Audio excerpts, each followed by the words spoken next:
kita bisa berkumpul di Masjid Jabal Uhud Al-Islami Tiban Batam, dan pembahasan di malam hari ini kita akan membahas tentang dua kitab hadis yang tersahih setelah Al-Quranul Karim, Sahih Al-Bukhari dan Sahih Al-Muslim. Kenapa saya angkat pembahasan ini? Karena mengenal dua kitab hadis ini artinya kita lebih mengenal agama yang selama ini kita yakini. Namun sebelum saya menjelaskan tentang kedua kitab tersahih setelah Al-Quran ini, saya ingin memberikan muqaddimah terlebih dahulu bahawa tidak ada satupun umat dari umat para nabi dan rasul sejak zaman Nuh sampai yang terakhir Isa bin Maryam sebelum rasul, ada umat yang menghafal kitab-kitab yang diturunkan kepada para nabi dan rasul serta ucapan-ucapan para nabi dan rasul melebihi umat Islam.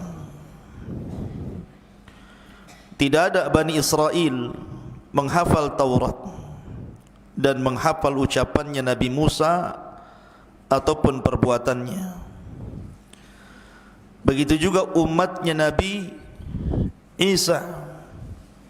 Tidak banyak orang-orang Nasrani yang menghafal Injil ataupun menukilkan perkataan Isa sebagaimana sabda Nabi SAW yang dihafal para sahabatnya.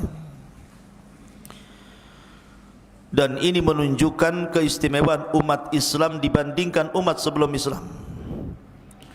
Baik hafalan mereka terhadap Al-Quran, sampai anak kecil saja ada yang hafal Quran. Tapi agama Yahudi ataupun Nasrani jarang di antara mereka yang hafal Taurat ataupun Injil. Ini menunjukkan bahawa agama Nabi SAW akan senantiasa lebih terjaga dibandingkan agama selain daripada Islam. Dan itu berdasarkan isyarat firman Allah Azza wa Jal, Inna nahnu nazzalna dzikra wa inna lahu lahafidhun. Kami yang menurunkan dzikra, Al-Quran dan yang semisalnya sunnah, dan kami pula yang akan menjaganya. Di zaman para sahabat Nabi SAW, para sahabat Nabi SAW apabila turun wahyu maka mereka akan segera menghafalnya. Makanya di zaman itu Al-Quran itu melekat di dada-dada para sahabat. Walaupun kalau bicara tentang hadis Nabi SAW, maka sedikit sekali sahabat yang mencatat. Tetapi kalau wahyu Al-Quran banyak, bahkan Nabi SAW itu memiliki 45 sekretaris yang mencatat wahyu apabila turun.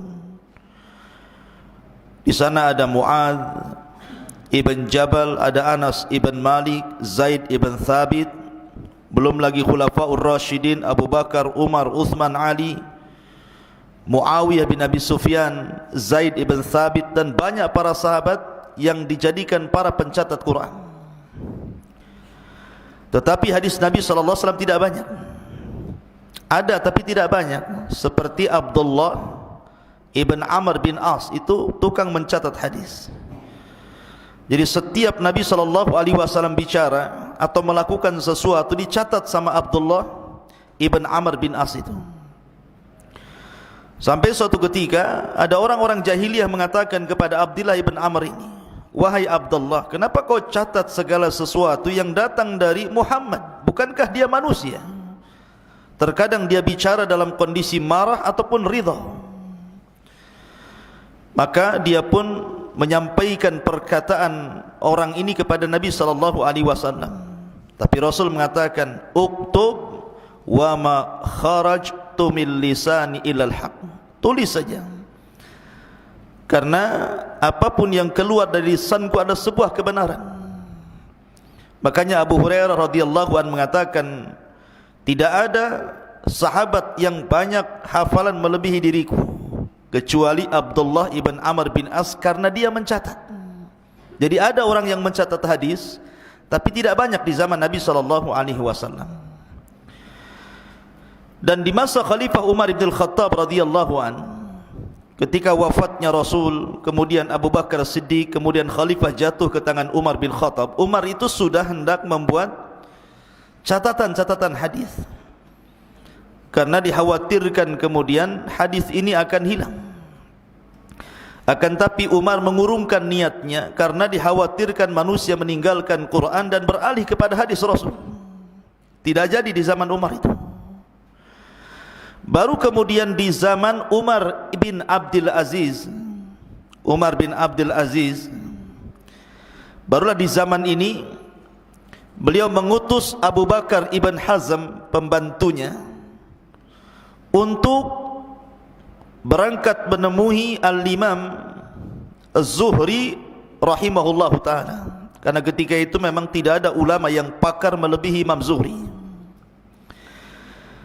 Jadi Abu Bakar bin Hazm ini menyampaikan kepada Zuhri ini perintah Umar bin Abdul Aziz agar Imam Zuhri mengumpulkan seluruh apa yang didengar oleh dia dari sahabat Rasul, dari Nabi SAW. Sejak itulah hadis dikumpulkan. Siapa yang pertama mengumpulkannya? Umar bin Abdul Aziz memerintahkan kepada Abu Bakar ibn Hazm, kepada ulama besar namanya Zuhri, untuk mencatat segala hadis Nabi. Di sini permulaan pencatatan hadis Rasul. Baru kemudian, setelah kemudian, tetapi ketika itu masih ngacak ya, tartibnya itu belum tersusun rapi. Yang penting hadis-hadis Nabi dikumpulkan gitu saja, kemudian dibukukan. Baru kemudian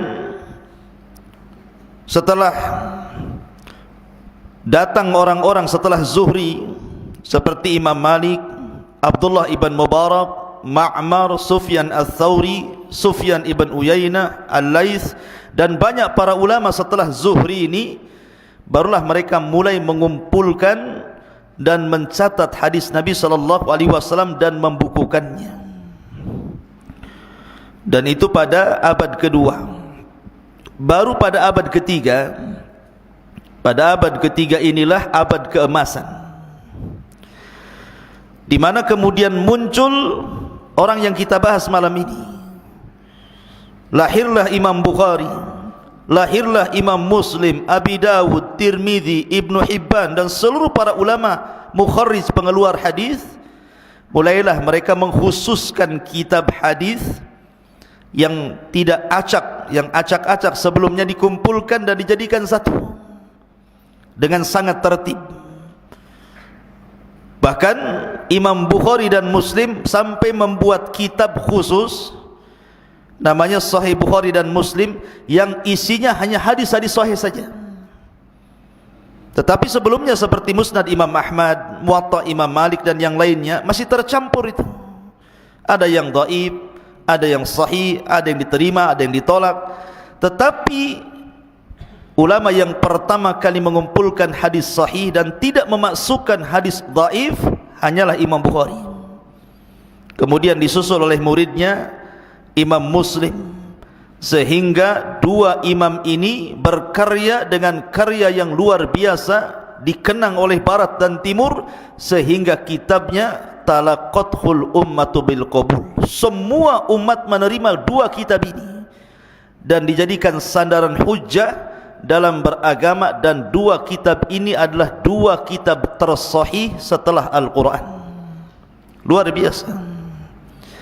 Itu baru setelah itu tidak ada lagi ulama kecuali hanya meringkas, memberikan catatan kaki, dan begitu seterusnya sampai hari ini. Taib, kita masuk pada pembahasan itu, sejarah kenapa kitab hadis dibukukan. Kita masuk pada pembahasan inti. Yang pertama kita akan bahas dulu, mengenal lebih dekat tentang kitab Sahih Bukhari. Tentu sebelum saya menjelaskan tentang isi daripada Sahih Bukhari, saya ingin menjelaskan tentang siapa Imam Bukhari dulu. Imam Bukhari ini ikhwan, beliau lahir pada tahun 194 Hijriah pada tanggal 13 Syawal tahun 194 Hijriah lahirlah Imam Bukhari, dan wafat Imam Bukhari pada 1 Syawal tahun 256 Hijriah. Catat wafatnya saja. Imam Bukhari wafat tahun 256 Hijriah. Lah Imam Bukhari ini termasuk ulama besar. Sejak kecil Imam Bukhari itu ditakdirkan buta matanya. Imam Bukhari itu waktu kecil bayi buta matanya, tidak bisa melihat, memang buta bawaan. Sehingga ibunya itu banyak berdoa, banyak sekali berdoa untuk kesembuhan putranya ini, agar ada keajaiban Imam Bukhari ini bisa melihat. Jadi suatu ketika ibunya ini bermimpi berjumpa dengan Khalil Ibrahim alaihi salatu wassalam. Nabi Ibrahim dalam mimpinya berjumpa dengan ibunya Imam Bukhari. Kemudian datang kepada ibunda Imam Bukhari dalam mimpinya, kemudian mengucapkan salam. Kata ibunya Imam Bukhari, "Man anta, siapa kamu?"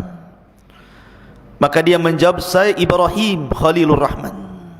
Saya Ibrahim kekasih Allah. Wa innama ji'tuki ubashiruki bi anna Allah aradda ila waladaki basarahu." Saya hanya ingin datang kepadamu wahai ibu, memberikan kabar gembira bahwa putramu sudah dikembalikan penglihatannya. Kaget ibunya Imam Bukhari ini, langsung bangkit, langsung dia melihat Imam Bukhari anaknya itu yang tertidur, langsung dibangunkan. Kagetnya luar biasa, rupanya Imam Bukhari bisa melihat. Itulah karamah namanya, karamah luar biasa. Kenapa demikian? Karena orang tuanya Imam Bukhari itu menjaga betul, terutama ayahnya Imam Bukhari itu. Dia tidak pernah memasukkan harta haram ataupun syubhat untuk dimakan keluarganya. Sampai-sampai dia mengatakan, "La a'lamu anni adkhaltu fi mali dirhaman min haramin aw syubhatin." Aku tidak pernah memasukkan pada hartaku yang dimakan oleh anak istriku harta haram sedikit pun, bahkan harta syubhat pun sedikit pun. Artinya betul-betul menjaga yang halal yang masuk ke perut Imam Bukhari. Makanya wajar berkah kehidupannya. Setelah kemudian meninggal bapaknya Bukhari, Bukhari masih kecil, anak yatim. Yang sibuk mengurus Imam Bukhari itu ibundanya. Dan begitulah ulama dunia rata-rata diurus oleh ibunya.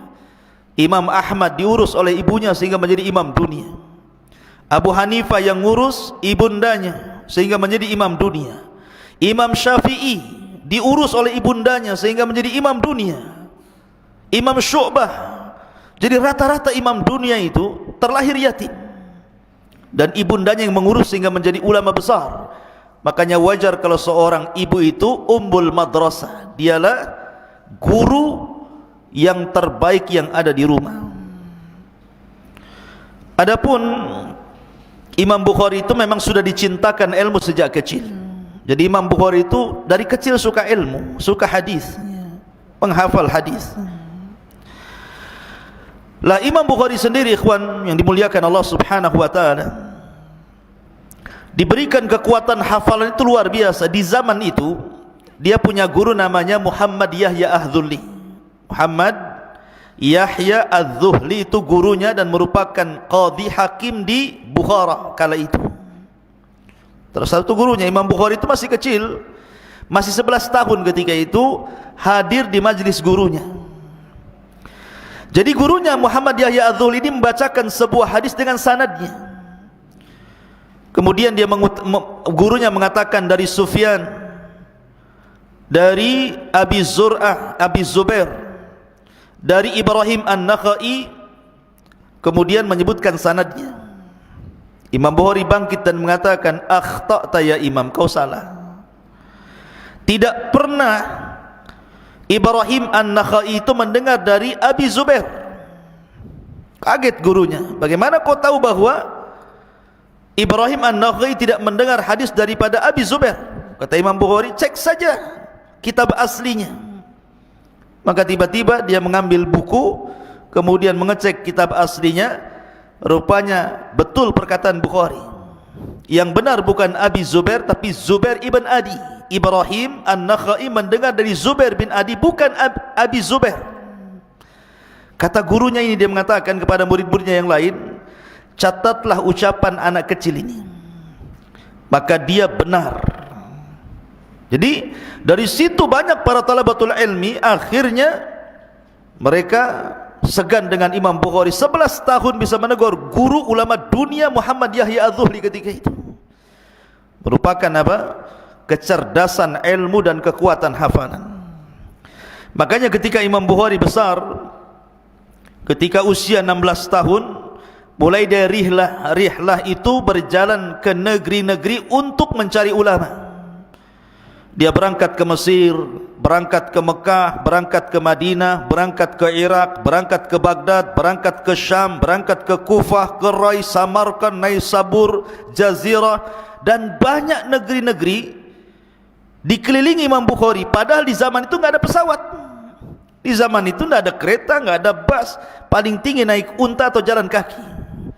Tapi tidak pernah lelahnya Imam Bukhari mencari ilmu, sampai-sampai dia mengatakan, aku belajar kepada 1080 syaikhan, 1080 lebih syekh.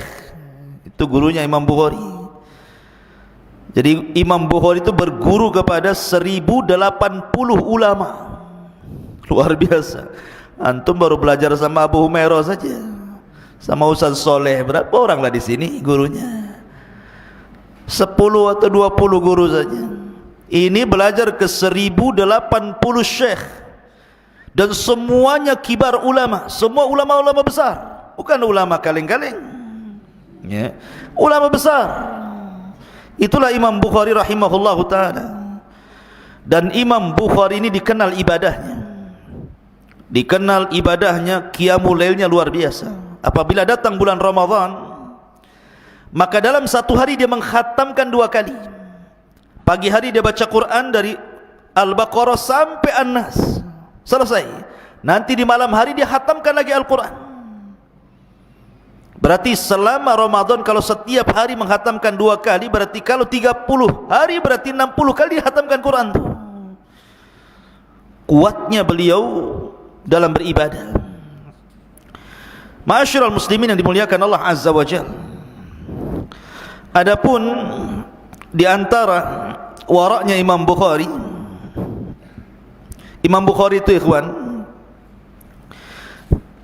dia kalau mencantumkan hadis dalam sahihnya, dia langsung bukan dicatat di buku begitu, tetapi dia sebelum mencantumkan satu hadis dalam kitab Sahih Bukhari itu, dia mandi dulu. Setelah mandi, dia solat 2 rakaat. Setelah itu kemudian dia tafakur dengan Allah. Kemudian dia berpikir, layak nggak hadis ini saya masukkan di kitab saya ini. Bayangkan, Imam Bukhari itu ikhwan, dicatat oleh para ulama kitab sahihnya itu, dan ini menurut pendapat yang paling kuat saja Imam Ibn Hajar, karena Imam Ibn Hajar itu yang paling baik ketika mensyarah kitab Sahih Bukhari, dan itu diakui para ulama. Dia mengatakan bahwa jumlah hadis yang sahih yang terdapat dalam Sahih Bukhari itu jumlahnya 2602 hadis. Catat itu. Hadis yang dicantumkan Imam Bukhari dalam kitab sahihnya berapa? 2602 hadis. Itu dicantumkan. Bayangkan, kalau setiap satu hadis ketika hendak diletakkan Imam Bukhari dicatat dalam bukunya, dia mandi, kemudian solat 2 rakaat, kemudian berfikir kepada Allah, baru dicatat. Berarti 2602 kali mandi dan 2602 kali solat.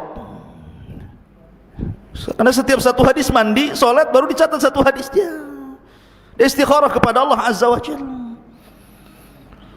Antum ini jarang mandi, jangan letakkan hadis pula mandi pun tidak. Ya, ya. Nggak ada air Ustaz, mana ada air banyak. Ya. Ma'asyiral muslimin yang dimuliakan Allah Azza wa Jalla, lihat tawadhunya Imam Bukhari itu. Meletakkan satu hadis saja, mandi dulu, solat dulu, istikharah, baru diletakkan. Ini hadis yang tercantum dalam Sahih Bukhari 2602. Tetapi yang terulang-ulang, kan kitab Sahih Bukhari kan tebal tuh, hadisnya ada yang diulang-ulang oleh Imam Bukhari dengan sanad yang lain, atau karena sebuah bab. Itu hadis yang diulang-ulang dalam kitab Sahih Bukhari itu ada yang mengatakan jumlahnya 7.397.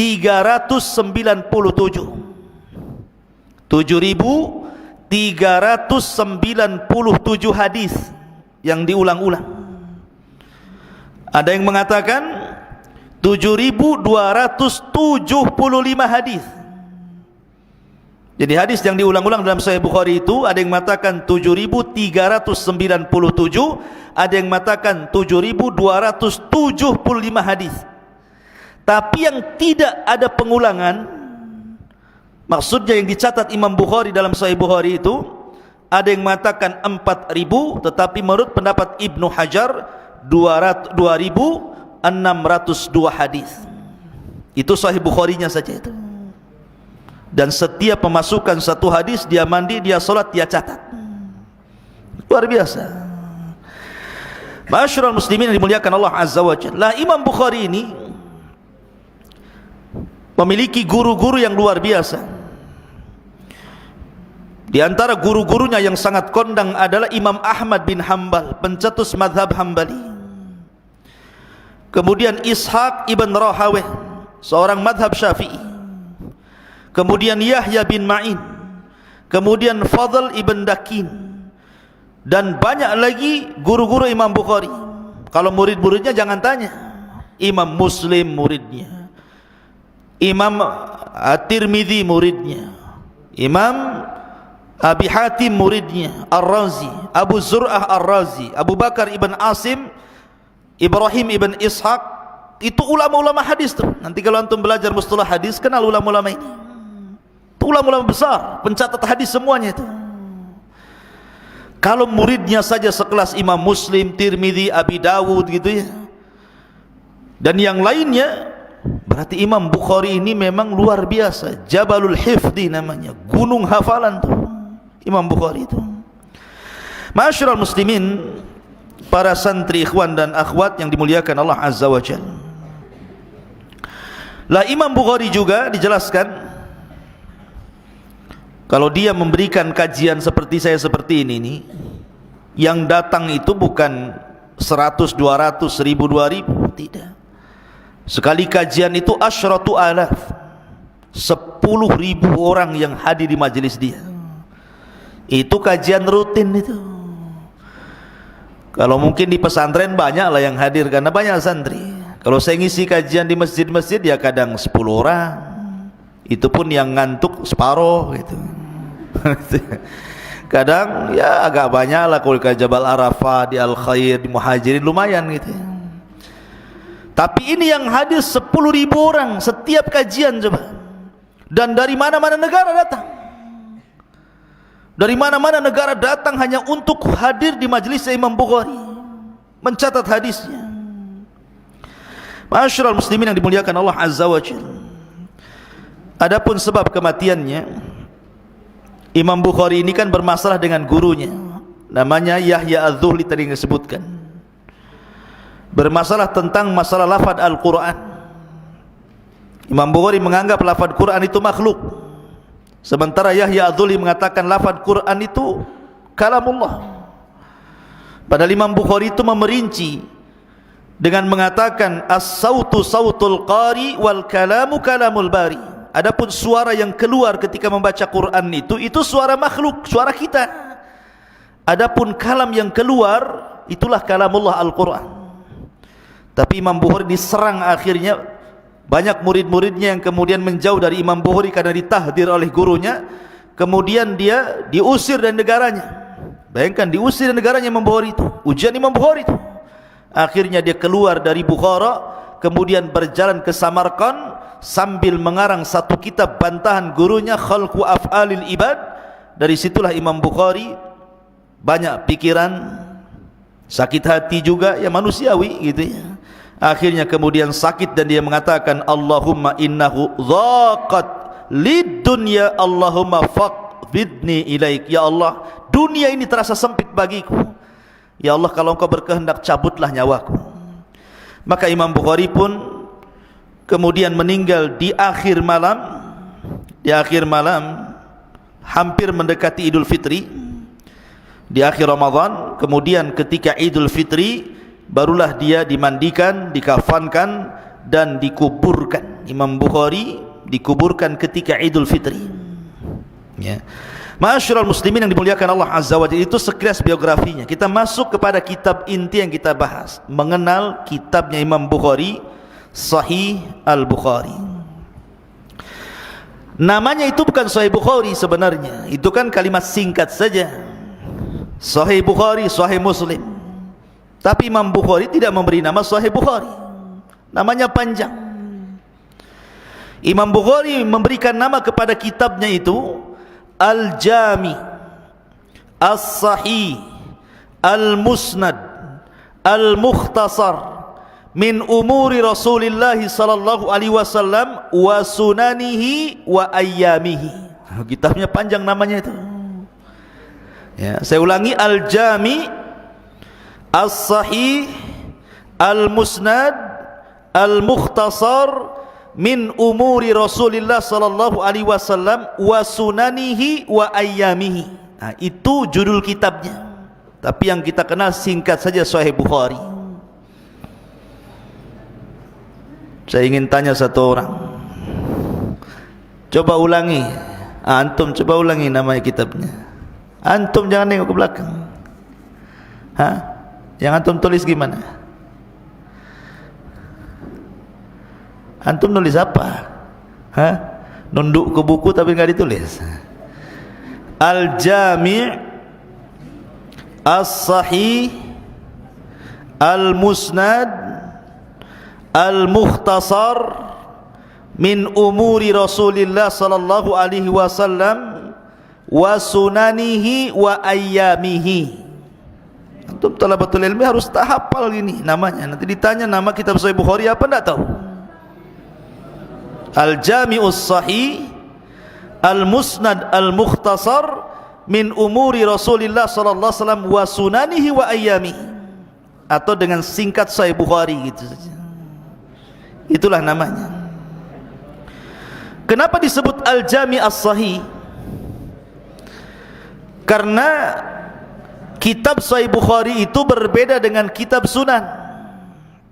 Kan ada Sunan Imam Ahmad, Sunan Abi Dawud, Sunan Tirmidzi, Sunan Ibnu Majah, Sunan Daruqutni, kan sunan-sunan tuh.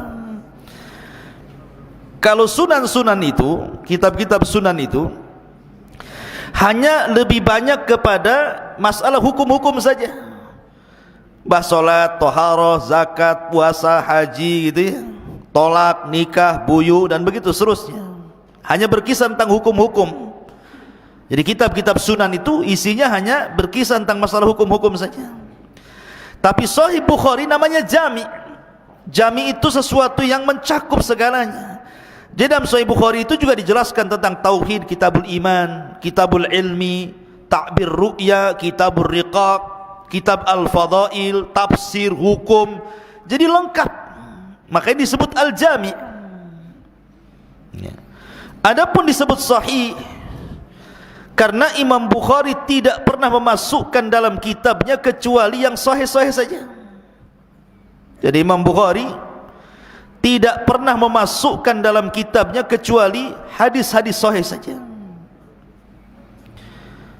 Ma'asyiral muslimin yang dimuliakan Allah Azza wa Jalla.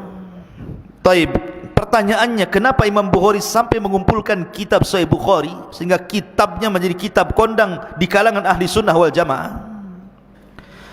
Imam Bukhari itu suatu ketika duduk bersama gurunya.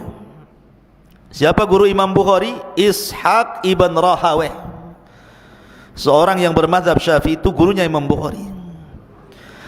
Lah Ishaq ibn Rahawayh pun punya karya sebenarnya, tapi Ishaq ibn Rahawayh ini melihat kecerdasan muridnya Imam Bukhari ini, dia mengatakan kepada Imam Bukhari, "Lau jama'tum kitaban mukhtasaran li sahihi sunnatin Nabi sallallahu alaihi wasallam." Wahai Bukhari, seandainya engkau mau mengumpulkan satu buku yang isinya hanya hadis-hadis yang sahih secara ringkas, tentu ini lebih baik. Ketika ucapan Ishaq ibn Rahawayh inilah akhirnya menghujam dalam hati Imam Bukhari. Terpikir terus kata-kata Ishaq ibn Rahawayh ini, seandainya engkau kumpulkan satu kitab yang isinya kumpulan-kumpulan hadis Rasul yang sahih secara ringkas saja, wahai Bukhari, lakukan. Jadi kepikiran terus ucapan Ishaq ibn Rahawayh, sampai akhirnya Allah buka hatinya dan dia pun mulai menulis kitab Sahih Bukhari selama 16 tahun. Bukan setahun, 2 tahun, 16 tahun dia mengarang kitab Sahih Bukhari itu. Ada juga yang mengatakan, dan itu Imam Bukhari sendiri yang mengatakan, bahwa sebab dia mengarang kitab itu karena beliau mimpi. Beliau mimpinya mengatakan demikian, kata Imam Bukhari, "Ra'aitun Nabiyya sallallahu alaihi wasallam ka'anni waqifun baina yadayhi wa biyadi mirwahatun adubbu anhu." Kata Imam Bukhari, suatu ketika aku bermimpi. Dalam mimpiku aku berhadap-hadapan dengan Rasul, dan ketika itu aku membawa kipas, mengkipas-kipas seperti ini, melindungi Nabi sallallahu alaihi wasallam, melihara Nabi sallallahu alaihi wasallam. Maka dia pun terbangun, kemudian dia bertanya kepada pakar ahli mimpi, orang yang suka mentakbirkan mimpi, mentakwilkan mimpi. Dia datang, "Ini saya mimpi seperti ini, apa ya takwilnya, apa maksudnya ya?" Maka ahli-ahli mimpi itu akhirnya mengatakan kepada Imam Bukhari, "Innaka tadubbu anhul kadhib fahuwa alladhi hamalani ala ikhrajis sahih." Bahwa engkau, wahai Bukhari, engkau akan membela Rasul dari para pendusta.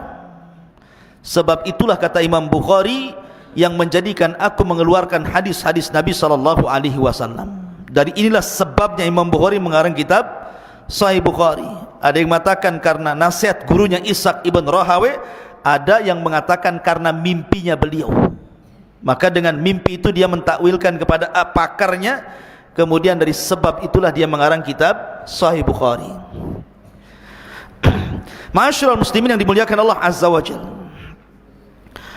la Sahih Bukhari ini, atau tadi disebut Al-Jami' As-Sahih Al-Musnad Al-Mukhtasar min umuri Rasulillah SAW wa sunanihi wa ayyamihi, ini karya beliau.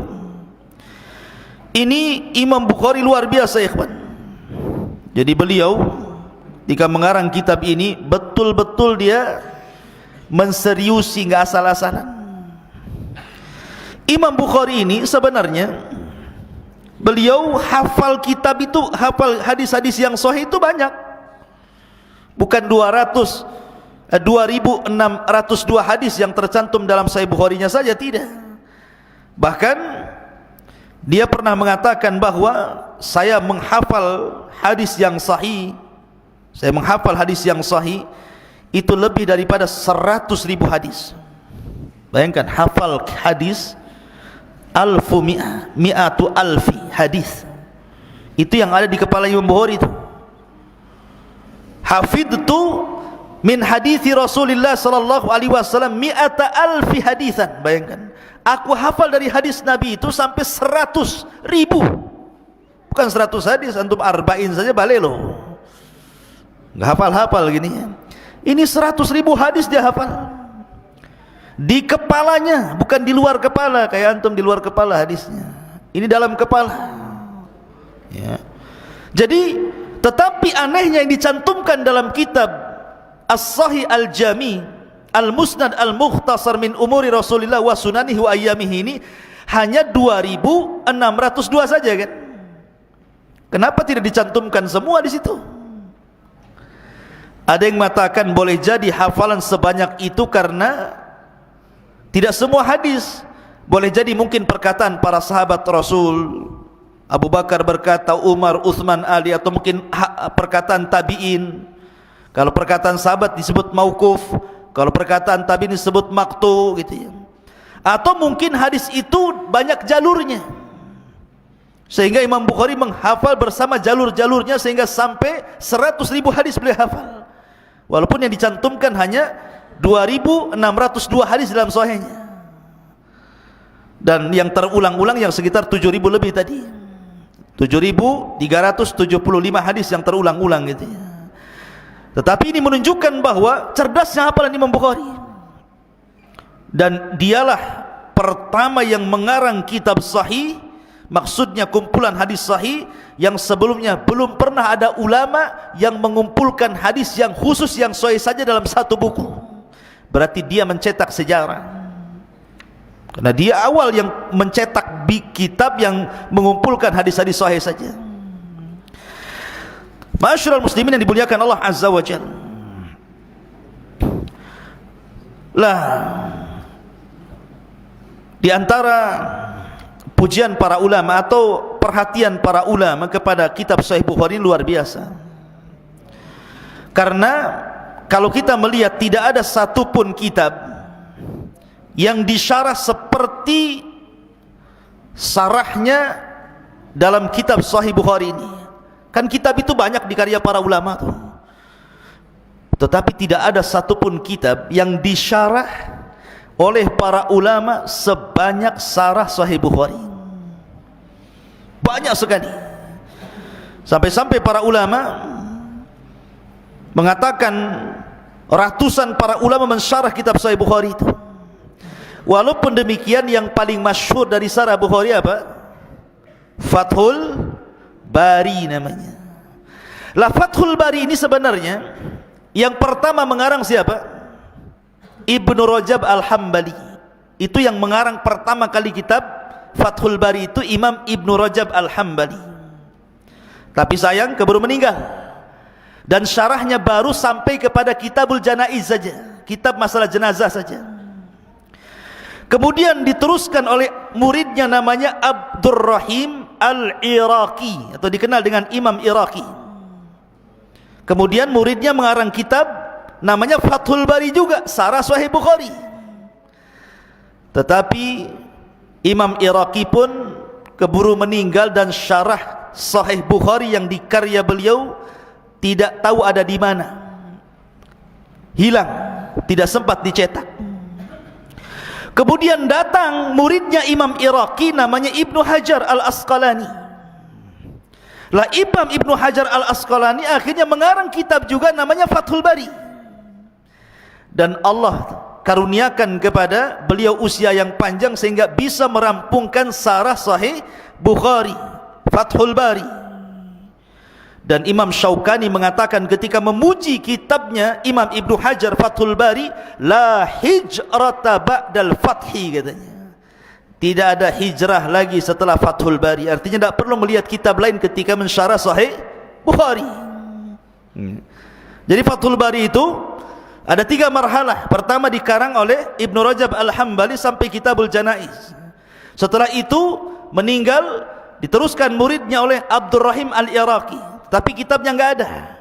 Kemudian dilanjutkan oleh muridnya lagi Ibnu Hajar, sama juga kitabnya namanya Fathul Bari, dan diselesaikan dari awal sampai akhir, dan itu kitab terbaik dalam sarah Sahih Bukhari, sampai para ulama mengatakan la hijrata ba'dal fathi. Tidak ada hijrah lagi setelah Fathu, bukan Fathu Mekah maksudnya, Fathul Bari.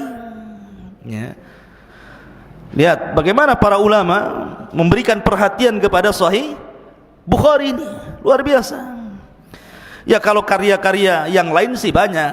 Saya akan sebutkan seperti A'lamus Sunan yang dikarang oleh Abu Sulaiman Al-Khattabi, meninggal 388 Hijriah, itu juga syarah Sahih Bukhari. Kemudian syarah Sahih Bukhari yang dikarang Ibnul Battal Al-Qurtubi Al-Maliki, yang meninggal pada tahun 449 Hijriah. Kemudian ada syarah Mushkilatul Bukhari dikarang oleh Muhammad ibn Said ibn Yahya, yang meninggal pada tahun 637. Di sana ada syarah Bukhari yang dikarang oleh Yahya ibn Syaraf An-Nawawi yang meninggal pada tahun 676 Hijriah. Di sana ada Al-Badrul Munir As-Sari fi Kalami ala Sahihil Bukhari yang dikarang oleh Abdul Karim ibn Abdin Nur yang meninggal pada tahun 735 Hijriah, dan banyak lagi At-Tanqih fi Syarhil Jami' Sahih, kemudian juga At-Tawdih li Syarhil Jami' As-Sahih, kemudian Al-Ifham Syarhu Sahihil Bukhari, dan banyak sekali karyanya. Memang tidak ada satu kitab yang banyak disyarah kecuali kitab Bukhari, dan syarahnya luar biasa, berjilid-jilid, ya. Dan ini menunjukkan keberkahan siapa? Pengarangnya, Al-Imam Al-Bukhari rahimahullahu ta'ala. Kemudian di antara tazkiyah para ulama, rekomendasi para ulama tentang kitab Sahih Bukhari, berkata Imam As-Sakhawi, Sahihul Bukhari wa Sahihu Muslimin as-sahhul kutub ba'da kitabillah, bahwa kitab Sahih Bukhari dan Muslim adalah kitab tersahih setelah Al-Quran. Dulu sebelum Bukhari dan Muslim lahir, kitab tersahih setelah Al-Quran itu kitabnya Imam Malik, namanya Al-Muwatta li Imam Malik. Muwatta pun banyak yang ngarang, salah satunya Imam Malik ngarang kitab Muwatta. Sepakat para ulama sampai di zaman itu khalifah meminta Muwatta itu untuk dijadikan undang-undang negara, tapi Imam Malik menolaknya. Tetapi setelah Bukhari lahir, Muslim lahir, kemudian mengumpulkan hadis sahih Bukhari dan Muslim dalam kitab keduanya, akhirnya para ulama setelahnya memandang bahwa dalam kitab Muwatta itu tidak semua hadis sahih dicantumkan Imam Malik di situ. Ada yang sahih, ada yang lemah, bahkan ada yang sampai maudhu. Akhirnya ulama menurunkan derajatnya Muwatta Imam Malik, dan Imam Bukhari dinaikkan derajatnya, kemudian Imam Muslim, dan akhirnya kedua kitab ini mengungguli kitabnya Muwatta, sehingga talaqathul ummatu bil qabul. Semua ulama sepakat bahwa tidak ada kitab tersahih setelah Al-Quran dalam pencatatan hadis Rasul kecuali Imam Bukhari dalam kitabnya Al-Jami' As-Sahih Al-Musnad Al-Mukhtasar min umuri Rasulillah SAW wa sunanihi wa ayyamihi. Begitu juga kitabnya Imam Muslim yang kita kenal dengan Al-Imam Sahih Muslim, atau disebut Al-Jami' As-Sahih li Imami Muslim. Maka dua kitab ini disepakati para ulama. Kemudian juga Imam Ibn Salah mengatakan, kitabahuma asahul kutub ba'dal Quran. Dua kitab Bukhari Muslim adalah yang tersahih setelah Al-Quran. Bahkan Imam Ibn Taimiyah mengatakan dalam perkataan beliau, fa innal ladzi ittafaqa alaihi ahlul ilmi, bahwa sesuatu yang sudah disepakati para ulama, annahu laisa ba'dal Qur'ani asah min kitabil Bukhari wa Muslim, bahwa tidak ada setelah Al-Quran itu kitab yang lebih sahih melebihi kitabnya Imam Bukhari dan kitabnya Imam Muslim. Dan banyak seperti pujian Ibnu Hajar, pujian Siddiq Hasan Khan yang mengatakan inna salafa wal khalaf jami'an qad atbaqu ala asahil kutubi ba'da kitabillahi ta'ala al-Bukhari thumma Muslim, bahwa para ulama salaf atau khalaf sepakat bahwa tidak ada kitab tersahih setelah Al-Quran melebihi Bukhari Muslim, dan begitu seterusnya. Termasuk juga Al-Imam Abi Al-Marwazi, Al-Imam Ibnul Marwazi, dia mengatakan, aku tertidur suatu ketika. Al-Marwazi mengatakan, kuntu naiman, aku tertidur, baina rukni wal maqam, di antara rukun dan maqam. Faru'aitun Nabiya SAW fil manam, dan aku pun melihat Nabi dalam tidurku. Faqala, dan dia mengatakan, ya Aba Zaid, ila mata tadrusu kitab Syafi'i wala tadrusu kitabi. Wahai Aba Zaid, sampai kapan kau belajar kitab Syafi'i dan meninggalkan kitabku, kata Rasul. Faqultu ya Rasulullah, wahai Rasul, wa ma kitabuk, apa kitabmu wahai Rasul? Maka Rasul mengatakan, Jami'us Sahih li Muhammad ibn Ismail, kitabku adalah Jami' As-Sahih yang dikarang oleh Muhammad ibn Ismail ataupun Imam Bukhari. Bayangkan, sampai Imam Marwazi bermimpi seperti itu.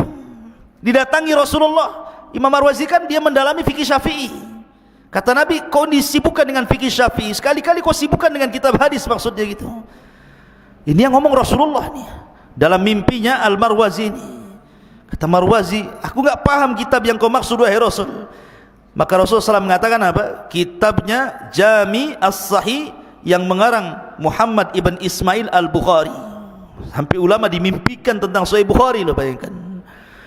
Jadi penting seseorang itu belajar hadis. Ya mungkin antum, kelas antum enggak apa-apa lah, masih Arba'in Nawawi.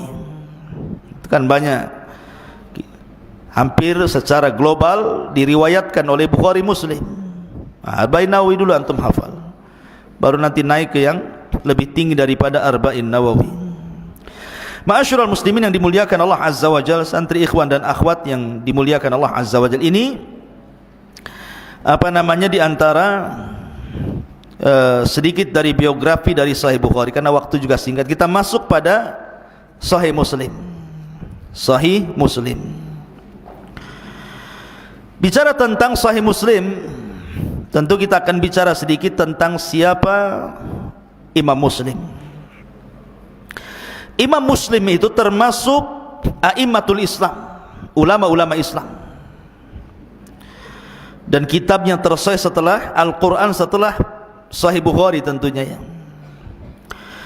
Lah nama beliau Imam Muslim itu Muslim ibn Hajjaj ibn Muslim ibn Warad Al-Qushari An-Naisaburi.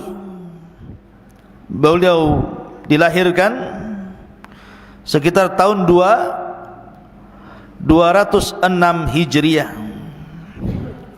dan dia adalah salah satu murid terbaiknya Imam Bukhari. Walaupun dalam sahihnya Imam Bukhari itu kan gurunya, tapi tidak dicantumkan satupun riwayat dari Bukhari. Aneh kan gitu. Imam Muslim itu kan berguru kepada Imam Bukhari, tapi dalam kitab Sahih Muslim tidak ada riwayat Bukhari, padahal gurunya tuh. Ada yang mengatakan, kenapa Imam Muslim tidak mencantumkan riwayat Bukhari dalam Sahih Muslim? Bahwa Imam Muslim itu mendahului sanad ulu, sanad yang lebih tinggi, karena guru-gurunya Imam Bukhari, guru-gurunya Imam Muslim juga. Kalau ada guru Imam Bukhari, ngapain kepada Imam Bukharinya? Langsung saja ke gurunya. Ada yang mengatakan karena ketika itu terjadi fitnah. Jadi ketika Imam Bukhari difitnah oleh Muhammad Yahya Az-Zuhli, sementara Imam Muslim juga salah satu muridnya Muhammad Yahya Az-Zuhli, ketika itu yang banyak membela Imam Bukhari adalah Imam Muslim. Sampai ketika dia mendengar bahwa Imam Zuhli mencela Imam Bukhari, mentahdir Imam Bukhari, dia pulang, dia ambil catatan hadisnya Muhammad Yahya Az-Zuhli, dia lempar, ambil kembali, aku tidak akan meriwayatkan hadis dari kamu. Sejak itu dia tidak meriwayatkan hadis dari Muhammad Yahya Az-Zuhli ataupun dari Bukhari sendiri. Makanya Imam Muslim itu dia tidak meriwayatkan, mengakui Imam Bukhari, tapi Imam Bukhari beda. Imam Bukhari itu diberikan kelembutan, walaupun dia difitnah oleh gurunya Yahya Az-Zuhli, tetap saja dalam sahihnya dicantumkan pula Yahya Az-Zuhli riwayatnya, tapi dengan nama samarkan, disamarkan namanya, menunjukkan bahwa Imam Bukhari tidak melihat orangnya, tapi melihat hadis itu sahih dari Nabi SAW. Lah Imam Muslim, kembali kepada Imam Muslim, ma'asyiral muslimin yang dimuliakan Allah Azza wa Jalla, Imam Muslim ini memiliki keutamaan besar di hadapan para ulama. Ketika dia berjumpa dengan Imam Bukhari sebagai gurunya, maka dia bermulazamah terus sampai-sampai kalau tidak ada Bukhari, tidak ada Muslim. Jadi yang mencetak Imam Muslim justru Imam Bukhari, padahal itu termasuk akron sekaligus gurunya, teman sekaligus gurunya gitu ya. Tapi banyak mempengaruhi terhadap Imam Muslim. Lah kalau bicara tentang biografi Imam Muslim panjang karena waktu juga, kita langsung kepada Sahih Muslim saja. Jadi Imam Muslim itu ketika mengarang kitab Muslim, dia habiskan waktunya 15 tahun. Kalau Imam Bukhari berapa? 16 tahun, beda setahun. Kalau Imam Bukhari mengumpulkan hadis sehingga menjadi Al-Jami'us Sahih itu 16 tahun. Kalau Imam Muslim 15 tahun. Dia rangkai kitabnya sampai akhirnya menjadi sebuah kitab namanya Sahih Muslim. Lah sebagaimana Imam Bukhari itu kan tidak sembarang juga ketika mencatat hadis. Imam Muslim juga sama. Karena Imam Bukhari itu ketika dia mencatat hadis Nabi SAW, dia mendatangi 3 ulama. Pertama Ahmad bin Hanbal, Imam Ahmad ma'ruf. Kemudian Ali ibn Madini, ma'ruf, seorang ulama jarh wa ta'dil, itu ulama semasa Imam Ahmad hidup. Kemudian Yahya ibn Ma'in, ini ulama dunia semua nih. Imam Ahmad, Ali bin Madini, Yahya bin Ma'in, ini ulama dunia. Imam Bukhari diambil bukunya, setelah dikarang dia berikan kepada Imam Ahmad. Bagaimana menurut kamu di sini kitab saya ini? Kemudian setelah Imam Ahmad berikan rekomendasi oke, dia datang kepada Ali bin Madini. Setelah Ali bin Madini oke, dia datang kepada siapa tadi? Ali Yahya ibn Ma'in. 3 ulama ini sepakat dan takjub dengan karya Imam Bukhari, kecuali mengkritik 4 hadis. Mengkritik 4 hadis dan mengatakan sebaiknya yang 4 hadis ini dikeluarkan saja katanya. Tetapi Imam Bukhari berbeda pandangan. Walaupun 3 imam ini menganggap lemah, tapi Imam Bukhari menganggap sahih, sehingga Imam Bukhari tetap mencantumkannya. Sampai-sampai dijelaskan oleh Al-Imam Al-Uqaili, al-qawlu qawlul Bukhari, yang benar ucapan Bukhari. Jadi tetap dicantumkan. Lah Imam Muslim juga sama. Jadi ketika dia mengarang kitab Sahih Muslim itu, dia datang kepada beberapa ulama. Salah satunya adalah Abi Zur'ah Ar-Razi. Abi Zur'ah Ar-Razi itu seorang ulama hadis kondang. Dia datang kepada Abi Zur'ah Ar-Razi, bagaimana karya saya? Coba catat, lihat ada yang salah enggak? Setelah kemudian datang kepada Abi Zur'ah Ar-Razi, dia datang kepada Abi Hatim. Abu Hatim ini gimana?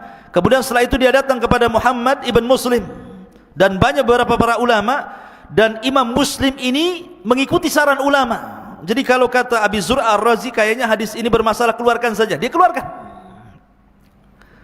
Kalau suruh masuk, masukkan ya.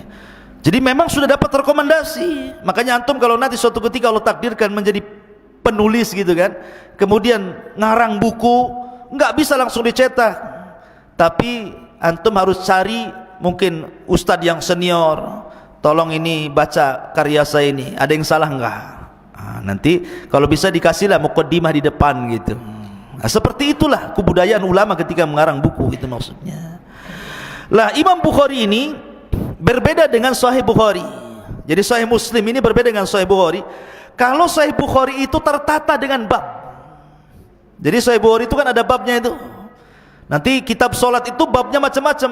Bab mengangkat tangan, bab menurunkan tangan, bab zikir dalam ruku, semua dibuat bab sama Imam Bukhari itu. Dan itu menunjukkan kecerdasan dan fikihnya Imam Bukhari. Langsung beristimbat di situ. Tapi Muslim tidak, dia tidak membuat bab. Dia langsung kitabus shalah, kemudian disebutkan hadisnya tentang masalah salat dari takbir sampai salam.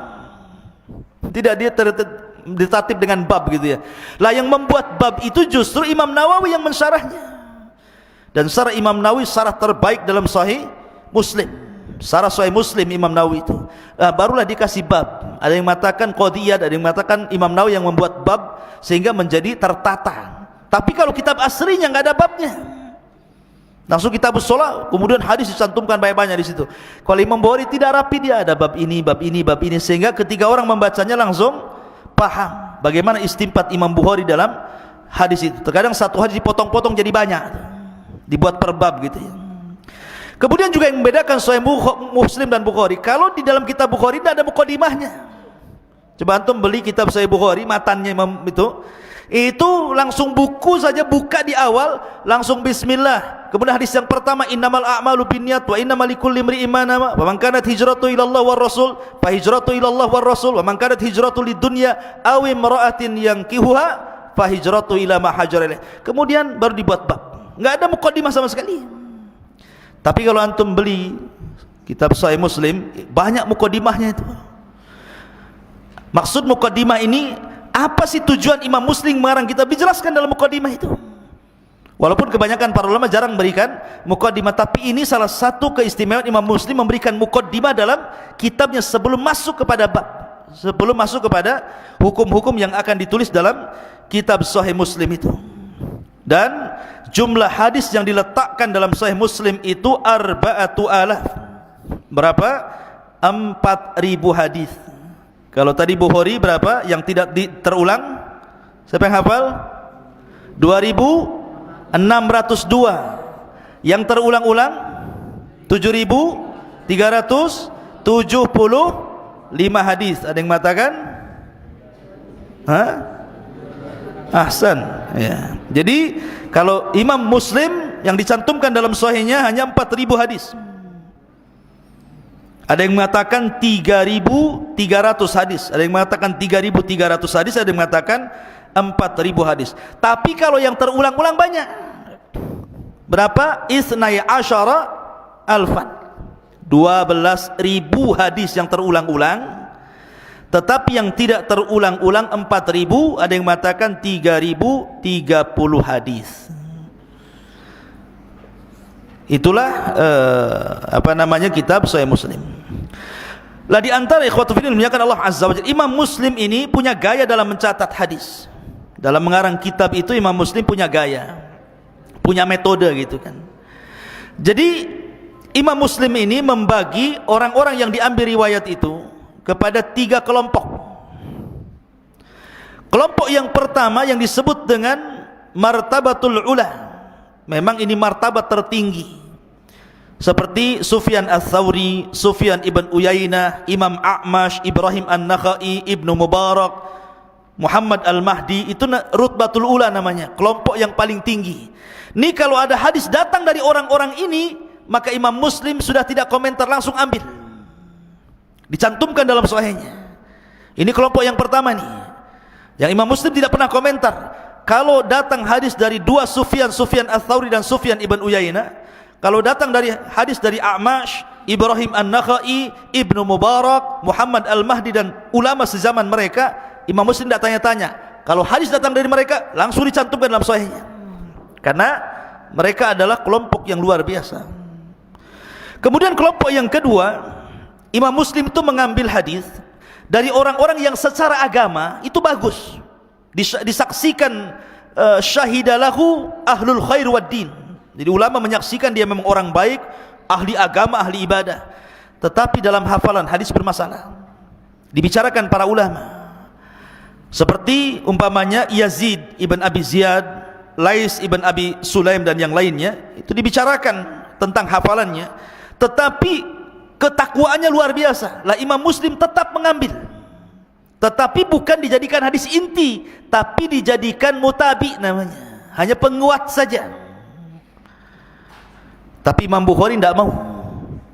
Imam Bukhari kalau sudah dibicarakan hafalannya, anti meletakkan hadisnya di sahihnya. Enggak mau Imam Bukhari. Itulah kelebihannya Imam Bukhari di sini. Syaratnya juga beda. Kalau Imam Muslim itu syaratnya harus sezaman dan memungkinkan ketemu walaupun tidak ketemu. Tapi Imam Bukhari tidak bisa. Bukan sezaman saja, harus ketemu, baru dicantumkan riwayatnya. Makanya Imam Bukhari itu walaupun punya guru 1080 orang, tapi dia mengatakan, saya bisa menyebutkan hadis yang kuriwayatkan, siapa namanya, di mana tempatnya, bagaimana dia meriwayatkan kepada saya. Karena syarat Imam Bukhari harus berjumpa dengan orangnya, baru dicatat hadisnya. Kalau Imam Muslim tidak perlu berjumpa, yang penting sezaman dan memungkinkan ketemu. Itulah bedanya Bukhari dengan Muslim, syaratnya tidak beda kan. Makanya Bukhari lebih tinggi dibandingkan Muslim dari sini. Tetapi kalau kelompok yang ketiga, para pendusta muttaham bil kadzib, Imam Muslim la karamah, tidak ada kemuliaan, tidak akan diambil riwayatnya. Dari sini ikhwatu fiddin bahwa inilah perbedaan Sahih Bukhari dan juga Sahih Muslim. Intinya bahwa Imam Muslim betul-betul meletakkan hadis, kehati-hatiannya luar biasa.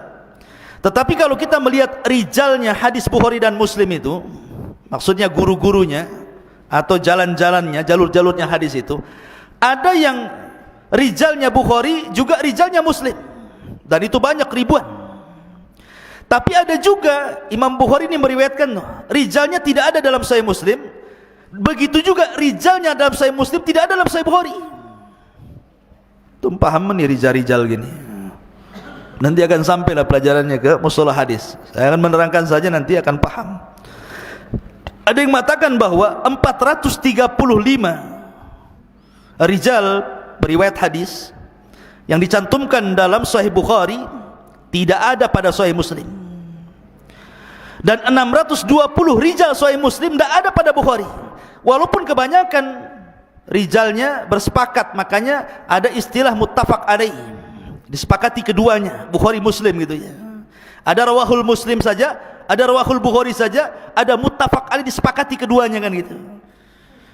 Ya karena berawal dari sini. Ya. Maka ada perbedaan antara Sahih Bukhari dan Muslim dari berbagai macam sisi, tetapi banyak juga kesamaannya. Tapi yang jelas bahwa dua kitab ini adalah dua kitab tersahih setelah Al-Quran. Dan saya sarankan, nasihatkan kepada antum, kalau antum punya rezeki, belilah dua kitab ini plus dengan syarah-syarahnya. Kalau sudah bisa baca kitab, baca, atau cari guru belajar tentang dua kitab ini supaya antum lebih mampu lagi untuk mendalami Islam. Karena orang-orang Syiah, mereka mencela dua kitab ini dan mengatakan ini dua kitab mimpinya ahli sunnah. Ketika ada orang mencela Imam Bukhari dan Muslim, berarti sama juga mencela Islam dan mencela para ulama ahli sunnah yang sudah mensepakati bahwa tidak ada kitab yang sahih setelah Al-Quran melebihi Bukhari, Sahih Bukhari dan juga Sahih Muslim. Ini diantara penjelasan, karena juga waktu saya ambil yang singkat-singkat saja. Mudah-mudahan ada manfaatnya ikhwan. Dan tolong yang sudah dicatat faedah-faedah itu antum hafal, karena di sini saya dikasih amanah untuk ngasih hadiah susu kambing. Susu apa ini? Susu lajiz, susu beruang. Ini susu kucing. Susu apa ini? Pokoknya susu lah ya. Ikhwan 3, akhwat 2. Tutup buku antum. Tutup semua, tutup. Buku catatan antum tutup. Baik, pertanyaan yang pertama. Tutup. Pertanyaan yang pertama, yang mudah saja. Sebelah sini ya. Antum jangan sini. Pokoknya sebelah kamera ke sini. Saya tanya antum. Berapa jumlah hadis yang terulang-ulang dalam Sahih Bukhari dan yang tidak terulang-ulang dalam Sahih Bukhari? Berdiri.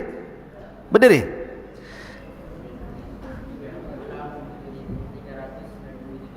Oke, yang tidak terulang?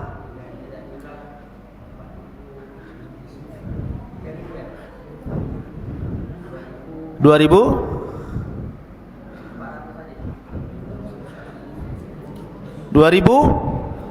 602 hadis. Antum dapat harus cepat separuh karena jawab satu, tapi nggak apa-apa, anda kasih sini. Masya Allah, ahsan. Taib. Baik.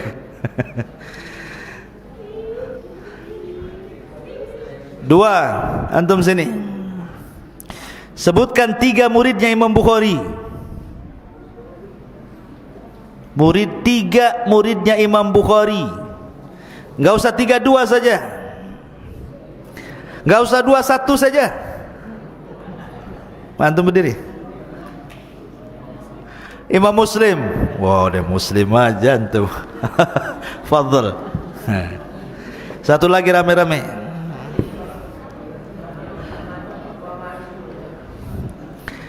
Sebutkan 2 perbedaan Sahih Bukhari dan Muslim. 2 saja. Apa ya banyak? Antum apa? Berdiri.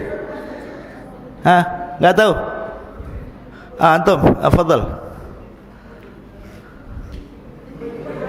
Jangan melorot pula antum. Gimana? Perbedaan Sahih Bukhari dan Muslim. Ahsan. 1, yang 2.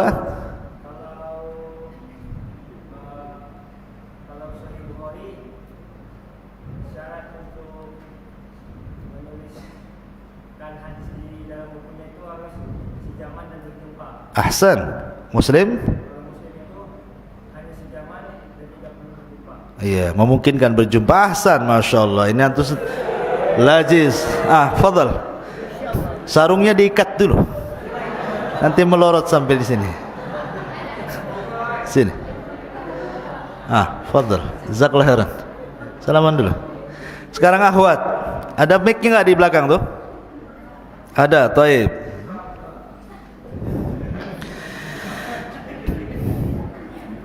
Akhwat, terserah siapa yang jawab ya, karena saya enggak melihat anti. Jadi sekarang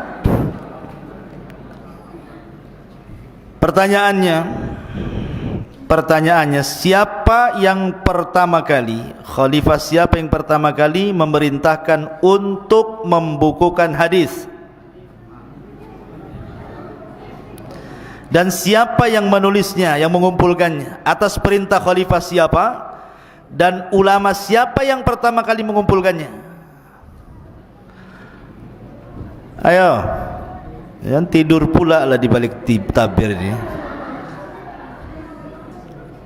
Nggak tahu?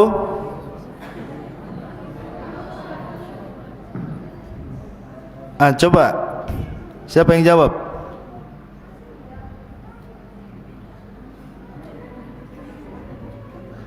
Ayo bunyi.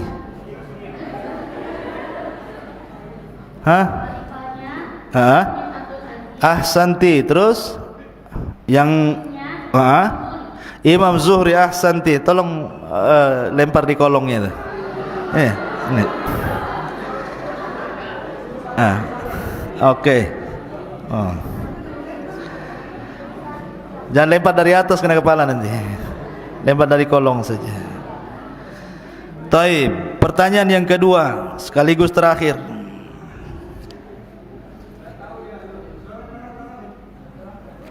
Dari bawah. Udah.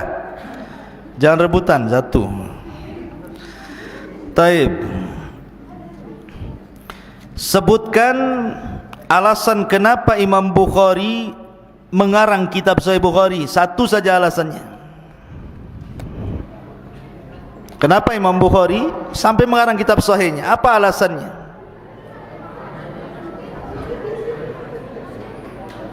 Ayo silakan.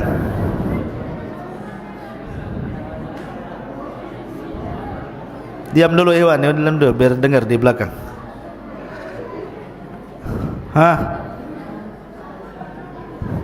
Kalau nggak ada yang jawab saya minum sendiri.